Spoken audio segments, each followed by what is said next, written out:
Hi and welcome. We're going to talk about buffer overflow today, but we're also going to spice it up just a tad and involve ChatGPT. So how can we actually do that? How can we involve ChatGPT in trying to create a buffer overflow for us? Now, I don't think we really can, but at least we're going to try. And but first of all, before we start talking about code and all that, I just briefly want to touch upon the topic of buffer overflow, and I created this really beautiful drawing for you in Paint. You may give me an applause. Please tell me in a below comment, did you like the photo of the image here? So give it your thumbs up if you like it, and please also remember to subscribe to my channel, because many of you watching my videos are not really subscribed and are thinking, well, if you like the content, and well, then subscribing is free. So basically that's what I recommend. However, what is buffer overflow then? Well, from a point of view of a programmer or a teacher or an advanced security lecturer, which I am, well, then you could say a buffer overflow is in a way, if you think about it as a bucket, like we have right here, the bucket, and then you put water inside the bucket. At some point, the bucket will be full of water. As you can see, the picture here is full of water. At some point, when you keep pouring water into the bucket, the water will overflow and get out of the bucket. Now, that is then water overflow to the bucket, and the water will hit the floor or whatever the bucket's standing on, right?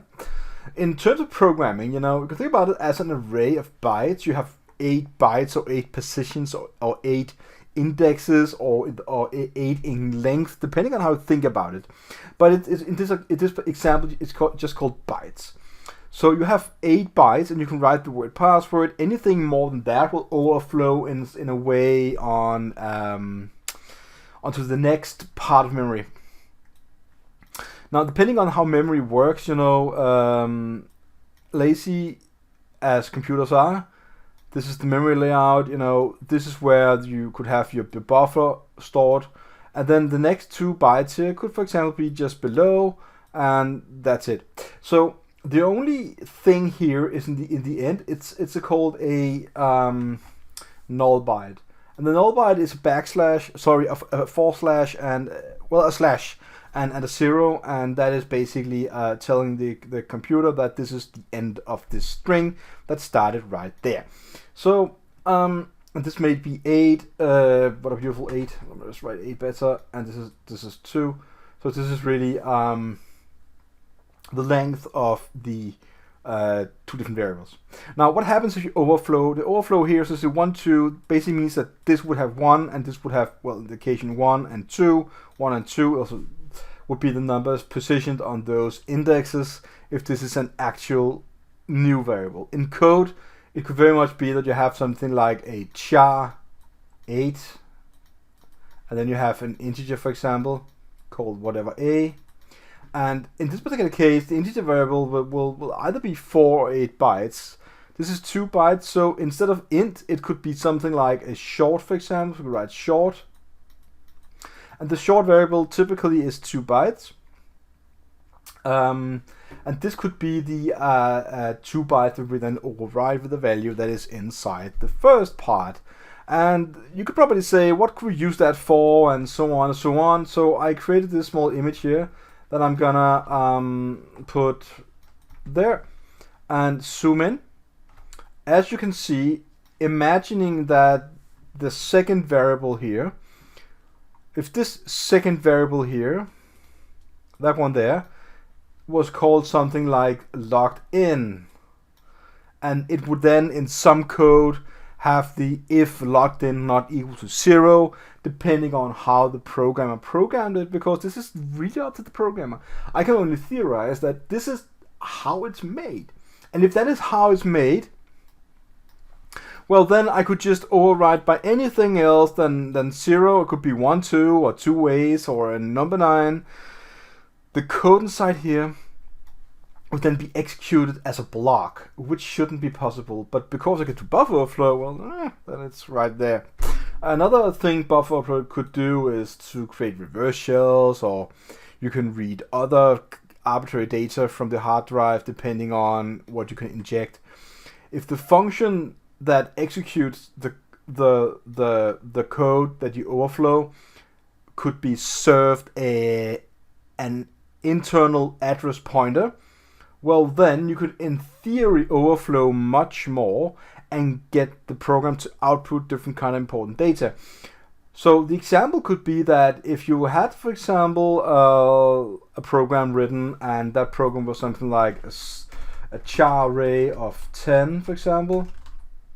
Let me just give it some sort of name, A, and you had a integer called B, and then down here you had the char secret of 100 please, and it contained some sort of secret data, right? Then the general idea is here that if that function that you could that you execute on, this is very thick, let me just get a bit thinner. The function execute this char array, if that is fetching data in a Buffalo scenario that's not fixed, in theory you could overflow it so much with some sort of other value so it could output that amount of data there in different chunks depending on how you give it the next address. So this is of course just a bit abstract, and I know it's maybe difficult to understand, but this video is not really explaining buffer flow 101. I'm just talking about buffer overflow in general, and also we're going to use ChatGPT. Now, when you look at all this buffer overflow stuff, you also usually think in something called a common weakness or enumeration, and there are different kind of common weakness enumerations that we should definitely have a look at. And to do that, let's go to Linux Kali and go ahead and do a CVE 119, which is the one called improper restriction of operation within the bounds of a memory buffer. That could also lead to what you call a buffer overflow. I don't know exactly if they wrote that in such a way. Yeah, they did. Buffer overflow right there. Commonly also on this website here, on cvmetric.org, you can find these different kind of common weakness enumerations. And if you scroll down, you can get different kind of demonstrations live. Not live, but demonstrations of bad code. And yeah, so that is the one CV you should definitely pay attention to. You can also look up another CV number called 121, for example, which is the stack-based buffer overflow. That is another one that is also in the family of the same one, also 122, which is the heap-based buffer overflow, and 125, which is the out-of-bounds read. And the out-of-bounds read is the product read data past the end or before the beginning of the intended buffer, which is what I explained about when you're going to read a variable and stuff like that. You can also go ahead and read about CV 131, which is the incorrect calculations of buffer size. Okay, so these are just common weaknesses. I'm gonna put the numbers below in the description so you can go ahead and look them up and check it out. This is a bit more advanced than just looking at OWASP stuff. This is more like the real place for real hardcore security enthusiasts in low-level programming. This is where you should basically look. Okay, so we also have the example of some code here. I did put some code in machine. I took a standard C code example, which is not that interesting, I would like to say, but as you can see here, it's including two libraries, the standard input output and the string for the printf and scanf functions. And the standard input library basically is for the standard input output functions, and the and the string is I don't exactly remember what it's for, but it's library needed for some of the functions here.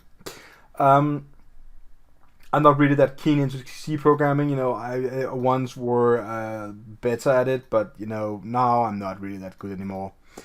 Also, I just briefly want to talk about why do we have buffer overflows. Well, in most occasions, buffer overflow is commonly found in programs that needs to run fast. You don't see buffer overflow in language such as PHP or Python or Java, and I don't think C# have any buffer overflows, but you can probably look it up, because those languages is interpreted or executed in their own virtual machine, just like Java and a JVM, Java Virtual Machine. So they actually mitigated the way out of it by putting a restraining on the language itself, on the executional level.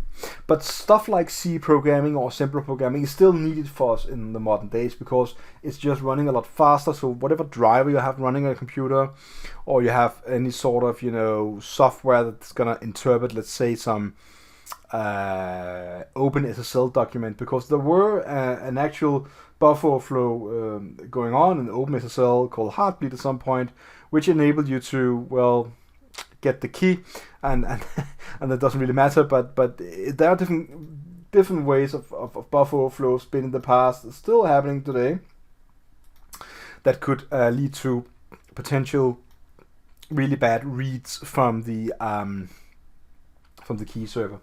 All right, so this is just the main code. We have a char array, we have integer, we ask for integer name, we scan for inputs,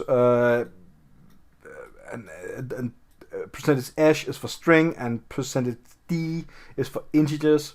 So what you could do now is basically look at the code and say, okay, so you have an array of 10. What would happen if you put more than 10 inside of it? Now, at some point it will crash the program, but up until then, it will run. So that is just what we're going to do. We will try and crash the program. So let's go ahead and execute the program and just do that. And my name is Dan, I'm 41, 31, whatever. And you can say that my name is Dan and you are 31 years old. So what if I do that again and I input something like 1, 2, 3, 4, 5, 6, 7, 8, 9, 10, whatever, and some letters and the number 12. We're going to get this segmentation fault. The segmentation fault will basically tell us that, we're trying to put this very long string, and it's the segmentation fault error is basically the program telling us, operating system telling us that, hey, you're trying to put something inside this buffer, but it doesn't fit, and you could not segment it. So this is an actual exception. If you program in Java or C++, or C#, stuff like that, you probably heard of exception handling. And exception handling is basically whenever you do something crazy that shouldn't be possible by the user, like inputting too much data that would crash the program, then you can catch it by an exception, which kind of mitigates away from the program crashing. So you're catching the exception, all right? In this particular case, we just crashed the program, and that's really bad also. Just talking about, system rights. Also, if this is an example of, let me just create a screen for you and make this a bit more visible. If this is an example of you having initial foothold and you're hacking, let's say you're hacking on TryHackMe or Hack the Box, for example, and you see this right here, you will say, well, are you the user Carly? Well, in this occasion you are, but most occasions you're logged in as some maybe you are data, for example, like that. If that is your user, after you did like ID or you said who am I, and what you saw was data, just like that, you would see this file right here if you navigate to it and say like, okay, so I am not the user Carly, I am not in the group of Carly, but everyone else can read and execute.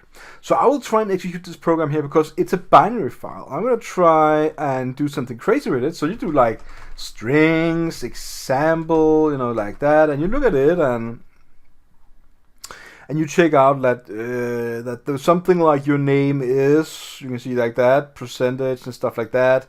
So I'm thinking maybe we can do something with buffer overflow in this, and this is exactly what you're going to try and do. So this leads up to the fact that you are trying to do buffer overflow, and you want to do it with this example. And what you're going to do in this given scenario is depending on how the program is programmed and what you're going to do and so on. So, sorry for that. What you can do is go ahead to the internet and you can find something like a buffer overflow pattern, and you can say like, I want to get like 500. So you get some sort of wild pattern. Let me just zoom in to see what you mean here. So the buffer pattern is basically a string tool. It can generate a string composed of unique patterns that you can use to replace sequence of whatever So you can put in a actual, address. So you can take all this, for example, here, copy paste it, go back, paste that in, press enter, and say your age, and then, well, you can just say 12, for example. Now, what you're gonna see here in this particular example is you can get everything outputted, and that is particularly interesting. The problem here is that the program is really simple, so you're probably not gonna see anything crazy going on. What you could try and paste that for also the age and see what happens. What happens is that it says you're 0 years old. What you could try is, one more time, let me just run for the real. So you put in all this, and in the age you can try and overflow it by a really big number it doesn't support, and see what happens. It seems like that it did take the maximum amount number, and this is something you can also play around with, but you see the input is actually not scaling. So what you really want to say, so you can get it to crash, but can we get it to, no, not like that. Can we actually get it to do something special with this? I'm going to say 5,000, for example. That's a lot of characters to put into it. No. Copy. Let's just get it right now. No. What is that? Paste clipboard. Thank you. And then 1, 2, 3, 4, 5. And when I then run it, we get segmentation fault, and we're gonna end on FG4. And you could probably go down here below and say like, so FG4 is somewhere. We're gonna find this. So FG4, that is where it is. So you can take all this now and say like, all this data here, all this data before that is what the program can take, and afterwards is where it's gonna go wrong. So it says 1, 2, 3, 4, 5. This is what we also wrote. So the idea now is that you take this pattern here and you say if it ends at FG4, which is a wild amount of many characters. I don't know why this is exactly how it is. I'm not trying to teach you Overflow 101. It's just showcasing stuff. But what you can see here is that you, in theory, should be able to do whatever you do after this should flow over. So if you run it again, paste the clipboard, press enter, and the H is not there. FG4 one more time, it says 1 because I wrote 1 in the second line. In theory, what you get after this, you should be able to overflow in a way, but we cannot see it. So the simplicity of the program is not allowing us to do anything crazy. And we could probably try and modify this and say like, so you are actually printing the age and stuff like that, but printing itself is probably not enough. What you could try, and we could do, maybe remove the ampersand and run more time, and then in order to compile the program, you should run the GCC compiler, and then we have it, and and then you have a new version of the example program, and then you can play around with this and see, well, is this gonna change anything for me? Printf. So basically that is the way to go to, well, test it out. So there, and 1, 2, 3, and you see that it still say FG4. So you have some sort of, note on this is where you can input the code afterwards. But because of the simplicity of the program, I'm not really gonna do anything crazy. But this is at least up till where I'm gonna explain for now. So what we're gonna do now is gonna pull in ChatGPT, like the magic contender. And what we're gonna do is say we need the code. So I'm gonna take all this and copy selection and paste that in, and then give it the question, why is it that I need to input around 3,500 characters before the program stops printing out the chars. And also ask, is this because of some weird behavior of C? And then you can ask it that question, and it will basically, the code you could probably reach the input, and now it tries to interpret this. So it says when you need to input 34 characters before the program starts printing out, it's like you to buffer overflow. In your code, you declare a variable called name, blah blah blah. Size 10. This means that you can safely hold a string up to 9 plus the null character. Yes. That marks the end of string. If you input a string longer than 9, the scanf function will write past the name array, causing a buffer overflow. This will cause various forms of undefined behavior, including the possibility of overwriting other data memories. In specific case, it seems like your exit characters you input not immediately causing a crash, but instead just being ignored up to a certain point. This is a consequence of how a particular system handles buffer overflow and might be not the same in different systems. So that is an explanation we can take that why we're not getting the exact, output as we suggest. And also just to see, you can use safer functions like scanf 9, so take 9 for example. But yeah, okay, so now I'm gonna ask ChatGPT, can you tell me can you show me an example exploit? And that is really not gonna give us anything. Common exploit arbitrary code, basically just writing the path in the array. You can override important data structures. It's a simple and hypothetical example. So this is the program, dangerous function, and then it takes a main function, large string, memset, whatever, and yeah, the dangerous function is a large string and talks a lot. So, for example, the memory layout, you could craft a large string to contain not only A's, but also could create offset of the new return address you want to inject. So basically so if you take the dangerous function here, it will take whatever thing is inside this char variable and copy inside the buffer. If you can inject the correct address of where something is stored on the system, this function will copy it to the buffer and basically do whatever you would like to do with it. And it doesn't show me exactly how to do it, but this is, can you show a real and practical example on the code you just wrote? So we're gonna try and enter that and see what it says. So it kind of tell us that depending on the architecture and stuff like that, and I don't think it's gonna create a payload for me. So it kind of suggests that we do that in an environment that is a capture the flag friendly environment that is already created for this.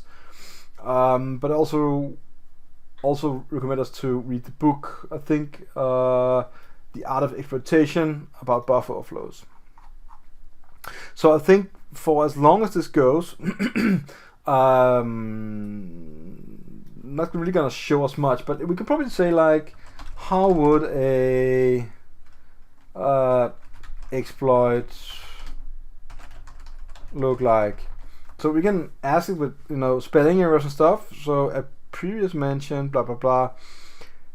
Let's say, okay, so now it's trying to do something, but I would really like to see an actual example. The filler bytes is what we talked about before inside the up to FG4, that is the filler bytes, and after that we can get the pattern. And then we need to return address and some shell code and stuff, and this is not CSS, but this is the actual overview of it and explains it. I'm pretty sure you can copy paste this even further into ChatGPT and get it to explain it a lot better than just this. So ChatGPT is not really gonna help us a lot, you know. I wasn't expecting it to do it because it is kind of against the EOLA, I guess they call it there, and not really gonna do anything with it. I will definitely do a better video about Overflow one day, but you know, for this video, I just want to briefly talk about the issues of Overflow, what you can do with it, and when you're doing try hack me or other, you know, interesting hacking rooms, and you meet this kind of, you know, phenomenon, let's call it that for now, where you can for example execute a binary file and get that binary file to do stuff for you. That is exactly what happens, and this is how they crafted the room in Try Hack Me or Hack the Box or any other CTF. So it's just me telling you how things are working. I also try to get the help of, you know, ChatGPT. You can probably go onto Google and say like sample buffer overflow payloads, and then go ahead and take whatever the first one, I guess, you know, just quickly scroll through. Why is this page weird? Okay, so this is also explaining what I just explained to you, but a lot better, because this is more technical. I wouldn't say better than, but there's a way here, for example, to call the program and input a lot of characters depending on, well, this is a netcat connection, so it's on port 10,000 at IP address, but you're basically, you know, printing those characters and piping it through, and that's gonna, you know, generate some sort of pattern, and then at some point you're gonna see these A's, and there we have it. So this is a sample, the same thing as before. It's called Pattern Create. It's part of the Metasploit framework. Yeah, it's also one tool that can do it like that. Also, web page, we just used it. So, but the actual, you know, yeah, there we have it. This could be an actual, you know, how shellcode is created to do some, you know, arbitrary code execution, which in theory could, well, return a shell to us. So I think for me to better explain all this to you, there's an actual program here in exploit skeleton in Python and so on. But in order for me to actually tell you about, you know, real buffer overflows and how to real exploit them, it's going to be a different video. This video was more like getting a foothold and getting, you know, a good start with it. And of course, ChatGPT, why not? So, okay, so really hope you learned something for this video and you liked it, and give it a thumbs up. Please consider subscribing one more time, and have a real nice day, and see you again online.